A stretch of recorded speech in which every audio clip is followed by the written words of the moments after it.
Bonjour à tous, j'espère que vous allez bien. Je voulais en fait faire le point avec vous suite à l'arrêt de ma pilule, vous expliquer un petit peu tout ce qui s'est passé parce que c'est vrai que de mon côté, ça a été un vrai film à suspense. Je ne sais pas si vous me suivez sur mon nouveau compte dédié à la maternité, à la grossesse NG Woman Pregnancy, mais j'y m'y livre tous les jours et donc c'est une histoire de folie. Donc je vous raconte un petit peu tout ce qui m'est arrivé. Donc pour la petite récap, déjà le 3 janvier, j'arrête la pilule. Le 4 janvier, j'ai rendez-vous avec mon gynécologue. Il fait un point, il me fait une échographie pelvienne, il vérifie mes frottis, il vérifie aussi mon col de l'utérus, tout est ok, donc il me donne le feu vert, c'est bon, j'ai le droit de concevoir un bébé, tout va bien. Il m'a donné aussi en fait des compléments alimentaires à base de vitamines, de minéraux, d'oméga 3, qui s'appelle Oligops Procrea, apparemment qui contient un peu tout ce qu'il faut pour concevoir un bébé dans les meilleures conditions, des vitamines C, E, B6, B9, B12, dont du coup l'acide, le fameux acide folique qui lutte contre les malformations neuronales, neurales, etc. Des minéraux, de inositol et taurine et de l'oméga 3, de l'huile de poisson et protéines, glucides. Voilà, il y a un petit peu de tout dedans et apparemment c'est très bien, donc je prends ça. Ensuite, les jours passent. Le 18 janvier, je fais un test d'ovulation, il est négatif. Et le 19 janvier, j'en fais un. Parce que mon chéri me l'a demandé, au fait, t'as pensé à faire ton test d'ovulation? J'avais complètement oublié. Et vous savez quoi? Il était bien positif. Je vous le montre en photo. Il est là. Il était bien positif. Et là, je suis au taquet.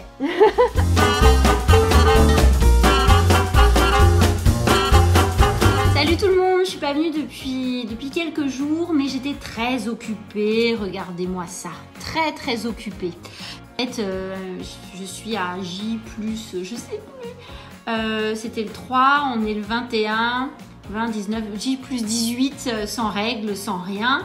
Si j'ai quand même des tensions dans la poitrine, et mon chéri rentre un jour et il a senti que c'était mon ovulation, il m'a dit vas-y, fais un test. Je le fais et il est lourdement positif. En tout cas, moi je suis vraiment rassurée et je suis super contente que mon corps semble fonctionner, voilà. Ceci dit, je pense avoir ovulé 3 jours après, ce qui peut être le cas parce que quand on fait un test d'ovulation positif, on peut ovuler de 12 à 72 heures plus tard. Et donc moi j'ai eu tous les symptômes le 22 janvier, y compris une énorme nausée. Donc j'y ai vraiment cru. Je suis à 11 jours du test, ça passe super vite franchement, surtout avec les enfants, le tumulte de la vie de famille, tout ça, donc ça c'est chouette. 8 jours après cette date d'ovulation présumée, j'ai des espèces de traces rosées, brunes, qui durent 4 jours. Moi j'ai lu que ça pouvait être la nidation, donc je me dis c'est super bon signe. Aujourd'hui je suis crevée, j'ai dormi jusqu'à 10 heures sans m'en rendre compte, alors que le petit était levé, bon il était avec mon chéri, mais je suis KO et là je suis à 1 semaine après l'ovulation, a priori 8-9 jours, et je viens d'avoir des pertes rosées très légères, puis après plus rien sur le papier toilette. Voilà, j'ai lu que ça pouvait être signe d'une nidation, donc dites-moi si ça vous est arrivé, ce que vous en pensez. Mais température tout au long du cycle, etc., parce que je trouve que c'est trop prise de tête. Par contre, dans des moments un peu stratégiques comme ça, je l'ai prise un peu par hasard. Et en fait, elle était super basse et du coup, je me suis dit, ça annonce peut-être l'arrivée des règles. Car quand la température chute, c'est l'arrivée des règles, et quand elle reste autour de 37, c'est que peut-être il y a un bébé qui s'est logé. Et du coup, sur le moment, j'ai été un peu déçue et finalement, j'ai lu qu'il peut y avoir une chute de température au moment de la nidation. Et au final, j'ai bien fait un test, enfin des tests de grossesse à partir de 14 jours après la date d'ovulation présumée et ils étaient négatifs.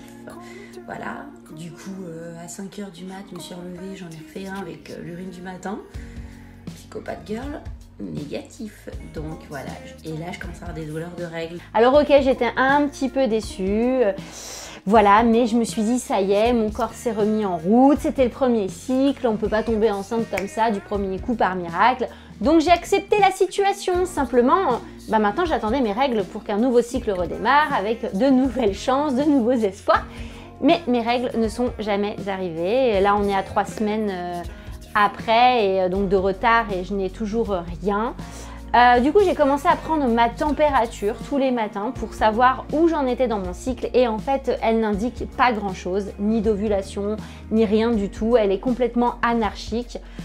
Voilà, alors pour que vous puissiez un peu comprendre ce qu'il se passe, je vous ai préparé un petit cours sur la température pour que vous puissiez comprendre en fait quelles sont les actions des hormones et que signifie cette température au fur et à mesure des jours et du cycle.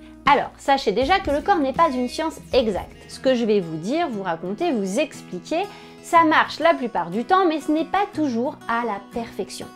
Faire sa courbe de température, ça sert à quoi? Ça sert à bien comprendre comment fonctionne son cycle, la durée de son cycle, l'analyser, savoir où se trouve l'ovulation, même si sur le moment, on le sait après, vous allez voir pourquoi.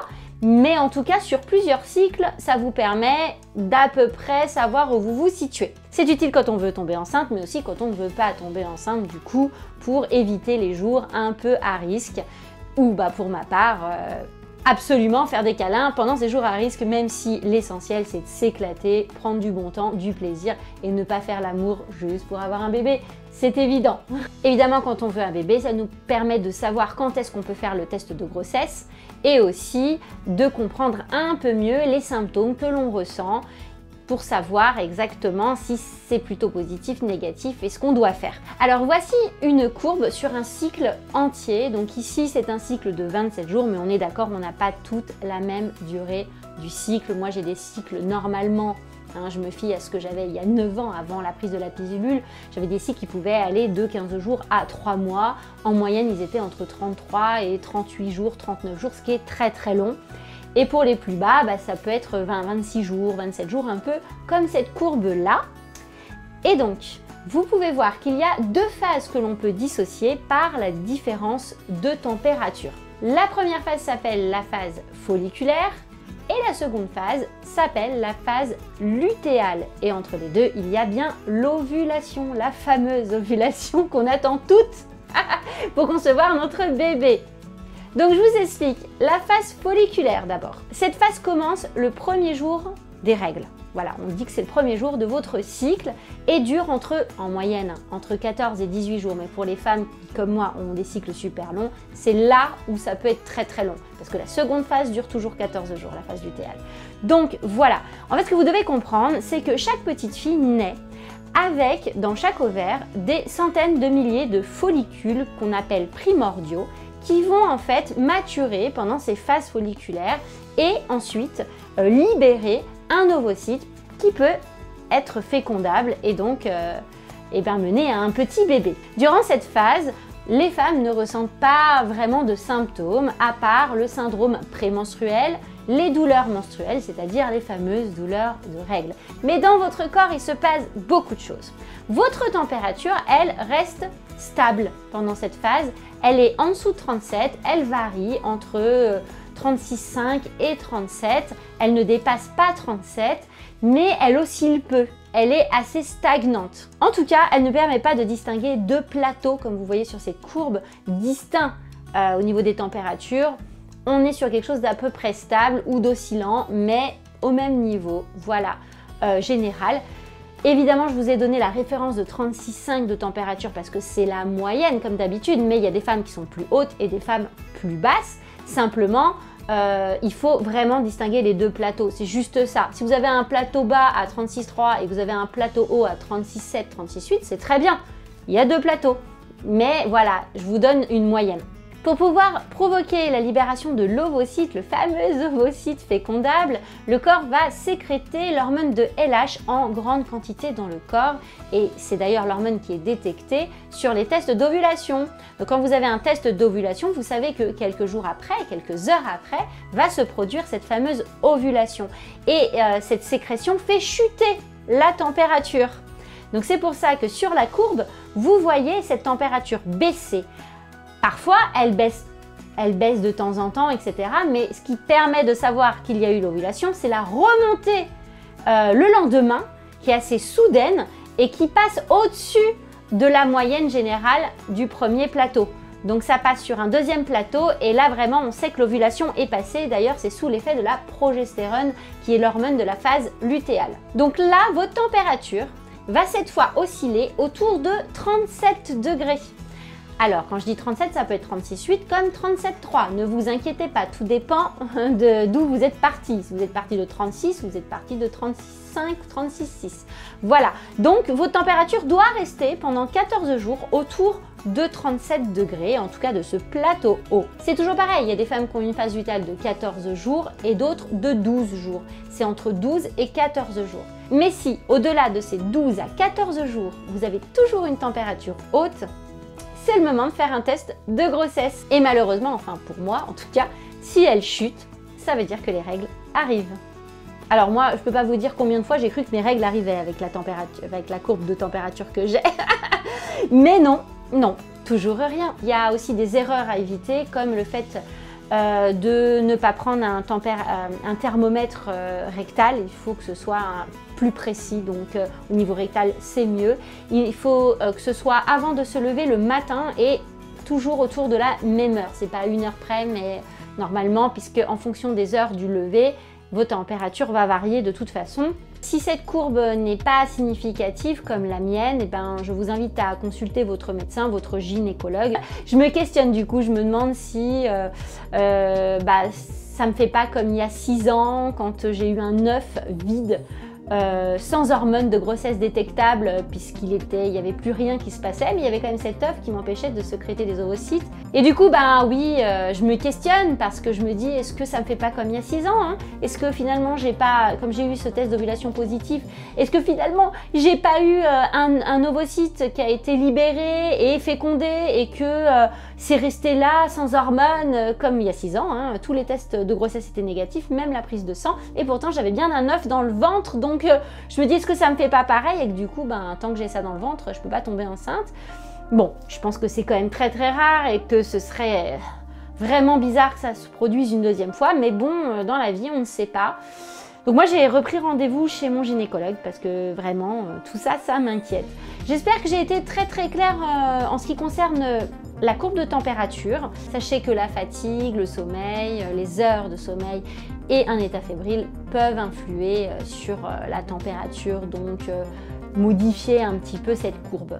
Quoi qu'il en soit, le meilleur moment pour concevoir, c'est 4 jours avant l'ovulation et 1 jour après, puisque l'ovulation ne dure que 24 heures et que les spermatozoïdes peuvent rester dans le corps de la femme jusqu'à 4 à 5 jours. Donc voilà, c'est le moment idéal. Si on regarde cette courbe de température, eh bien ici c'est à J10, J11, J12, J13 et J14 qui sont les jours du cycle indiqués dessus qui ont été les plus fertiles. Et ensuite, vous voyez le terme de DPO qui veut dire en fait date post-ovulatoire. Et là aussi, vous avez des nouveaux chiffres qui s'affichent. Donc 1, 2, 3, donc 1 DPO, 2 DPO, 3 DPO, etc. Ce qui veut dire en fait les jours de la phase lutéale. Et au-delà de 14 DPO, c'est le moment soit de la chute de température, chute hormonale également, ou du test de grossesse. En tout cas, je vous invite à me poser des questions en message privé sur mon compte Instagram NGWoman Pregnancy, que je vous mets là et que je vous mets aussi en description, parce que j'y réponds. C'est un vrai échange de proximité, un partage, et vraiment, ça me fait du bien à moi aussi, quelque part. Et envoyez-moi vos courbes de température si vous les avez faites. Je me ferai un plaisir de les analyser. Évidemment, il faut les commencer le premier jour du cycle. Je vous ferai un second point au mois de mars et je vous embrasse très fort. N'hésitez pas à liker, à partager cette vidéo à vos copines qui se posent les mêmes questions. Et je vous dis à très bientôt pour une nouvelle vidéo et abonnez-vous.